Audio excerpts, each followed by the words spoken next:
విజయవాడలో Pulivendula MLA YS Jaganmohan Reddy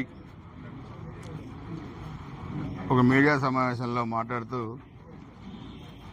Piduguralla మున్సిపాలిటీలో ఒక కౌన్సిలర్గా లేని తెలుగుదేశం పార్టీ వైస్ చైర్మన్ ఎలా గెలిచింది, వాళ్ళు ఏదో దౌర్జన్యాలు చేసి గెలిచారనేది కూడా మాట్లాడటం జరిగింది.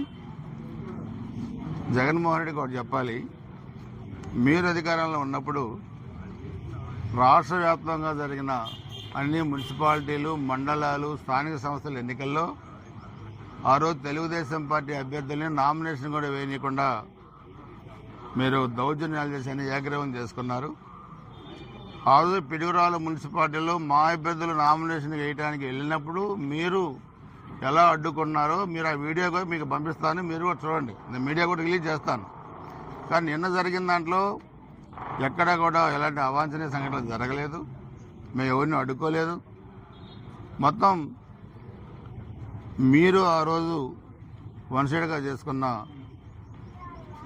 మీ కౌన్సిలర్స్ మొత్తం కూడా అభివృద్ధి అనేది తెలుగుదేశం పార్టీ వల్లే, ఎన్డీఏ ప్రభుత్వం వల్లే జరుగుతున్న ఉద్దేశంతో వైస్ చైర్మన్ ఎన్నికలో ఏకగ్రీవం చేశారు. అదేవిధంగా చైర్మన్తో సహా 17 మంది కౌన్సిలర్లు తెలుగుదేశం పార్టీలో చేరారు. అది ప్రజాస్వామ్యబద్ధంగా చేరారు. మీరు చేస్తేనేమో నీతి, మేము చేస్తే తప్పు. మీరు అసలు ప్రజాస్వామ్యం గురించి మాట్లాడే హక్కు వైసీపీ కానీ జగన్మోహన్ రెడ్డి కానీ లేదు.